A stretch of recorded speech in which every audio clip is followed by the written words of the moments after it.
저는 올해 64세, 평생을 동네 김밥집 하며 시아버지를 모시고 살아온 최혜경입니다. 40년 전 시집 와서 지금까지 한 번도 내 집이라는 걸 가져본 적이 없었어요. 전세방에서 전세방으로 옮겨 다니며 새벽 4시에 일어나 단무지 무치고 계란지단 부치고 김밥 한 줄 한 줄 정성스럽게 싸서 시아버지 수발 들면서 그렇게 하루하루를 버텨왔어요. 남편은 성격이 소심해서 돈 버는 능력이 별로 없었고 시아버지는 평생 검소하게 사시면서 저희에게 부담 주기 싫어하시는 분이셨어요. 가끔 며느리 고생이 많다. 고 말씀하시긴 했지만 경제적으로는 늘 빠듯했습니다. 그런데 시아버지가 갑자기 돌아가셨어요. 코로나 때문에 장례식도 조촐하게 치렀는데 그 일주일 후에 변호사 사무실에서 연락이 왔습니다. 시아버님께서 며느리분 명의로 유산을 남기셨다고 하는데 한번 오실 수 있으세요? 처음엔 무슨 소린가 했어요. 시아버지가 저희한테 뭘 남기실 게 있나 싶었거든요. 그런데 변호사가 건넨 서류를 보는 순간 눈을 의심했습니다. 20억 원. 남편도 모르는 돈이었어요. 시아버지가 평생을 모으고 모아서 검소하게 사시면서 차곡차곡 쌓아두신 돈이었던 거예요. 그리고 그 돈을 평생 뒷바라지 하느라 고생한 제게 남겨주신 거였습니다. 그 순간부터 제 인생이 완전히 뒤바뀌었습니다. 지금 생각해보면 그때가 제 인생 최대의 실수가 시작된 날이었어요.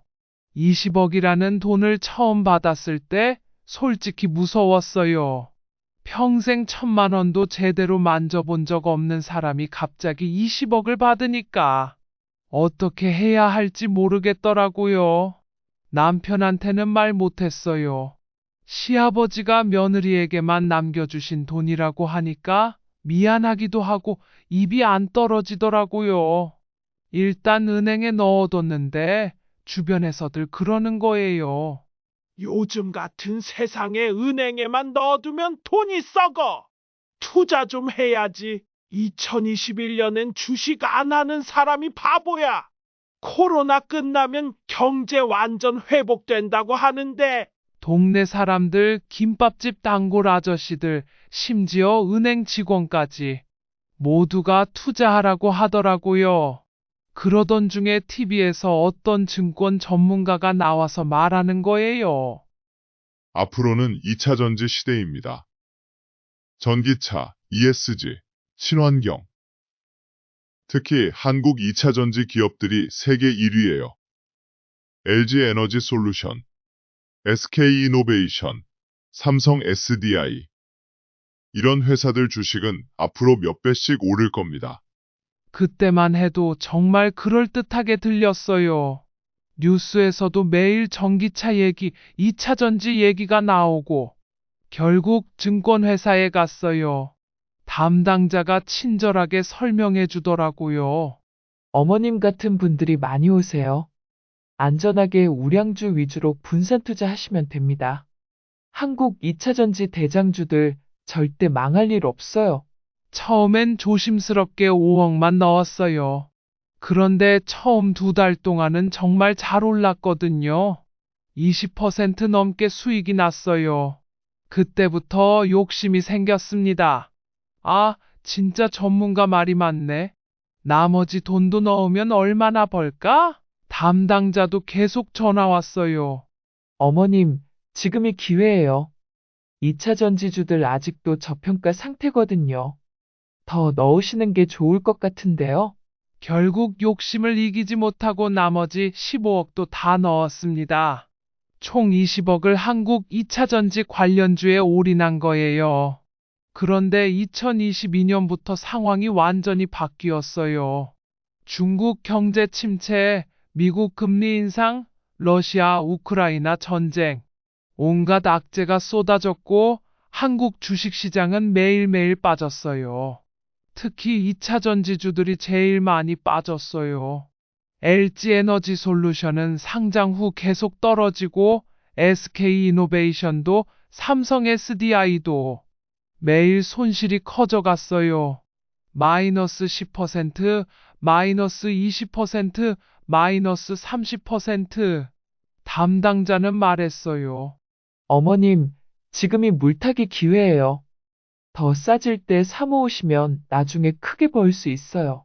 하지만 저는 더 무서워서 추가 매수는 못했어요. 그냥 바라만 봤죠. 매일 아침 주식 앱 켜는 게 무서웠어요. 지금 2025년 제 계좌 잔고는 9억 5천만 원입니다. 마이너스 52.5%. 시아버지가 평생을 모아서 남겨주신 20억 중에 10억 5천만 원이 증발했어요. 남편한테도 이제 들켰어요. 세금 고지서 때문에 부부싸움도 엄청 했고요. 당신이 그 돈을 왜 혼자 결정해서 날렸어? 내가 알았으면 절대 그러지 않았을 텐데. 맞는 말이에요. 제가 욕심을 부린 거예요. 지금 와서 생각해보니 제가 왜 그런 선택을 했는지 알겠어요. 첫 번째, 평생 가난하게 살다가 갑자기 큰 돈을 받으니까 무서웠던 거예요. 그 돈을 그냥 가지고 있으면 안 될 것 같고 뭔가 해야 할 것 같은 압박감이 있었어요. 두 번째, 이번 기회에 진짜 부자가 되어보자는 욕심이 있었어요. 평생 남의 눈치 보며 살았는데 이제는 당당하게 살고 싶었거든요. 세 번째, 전문가라는 사람들을 너무 믿었어요. TV에 나오고 증권회사에서 일한다고 하니까 무조건 맞는 말인 줄 알았어요. 하지만 가장 큰 깨달음은 이거예요. 시아버지가 저에게 20억을 남겨주신 이유는 투자해서 더 벌라는 게 아니었어요. 평생 고생한 며느리가 마지막엔 편하게 살았으면 하는 마음이었던 거예요.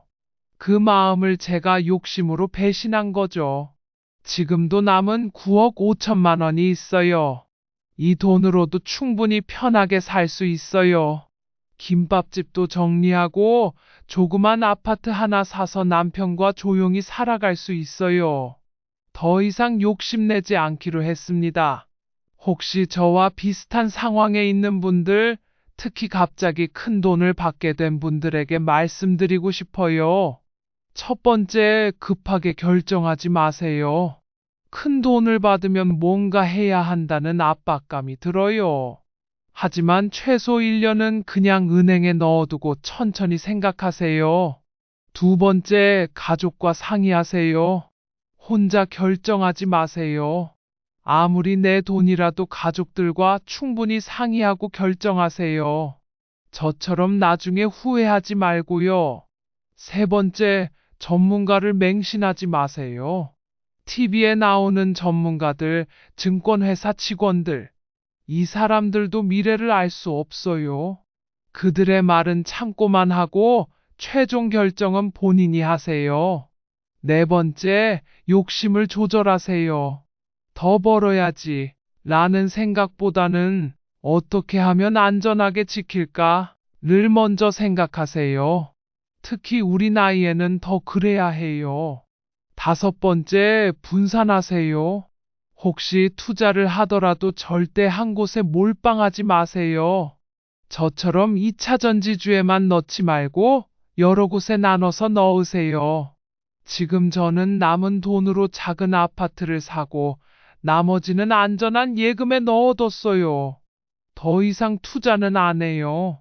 그냥 이 돈으로 조용히 편안하게 살아갈 거예요. 여러분, 특히 저 같은 시니어 분들에게 간곡히 말씀드려요. 우리 나이에 필요한 건 더 많은 돈이 아니라 안정입니다. 젊을 때는 실패해도 다시 벌 수 있어요. 하지만 우리 나이에 큰 돈을 잃으면 회복하기 어려워요. 저는 운이 좋았어요. 절반을 잃었지만 그래도 절반은 남았으니까요. 하지만 어떤 분들은 전부 다 잃는 경우도 있어요. 절대로 욕심내지 마세요. 전문가라는 사람들의 말에 현혹되지 마세요. 가족과 함께 신중하게 결정하세요. 시아버지, 정말 죄송해요. 며느리가 어리석었어요. 하지만 이제라도 깨달았으니까 남은 돈은 아버지 뜻대로 소중히 쓰면서 살겠어요. 이 영상을 보는 모든 분들도 저와 같은 실수하지 마시고 행복하게 사세요. 끝까지 들어주셔서 고맙습니다. 구독과 좋아요는 다른 분들에게도 도움이 된다면 눌러주세요.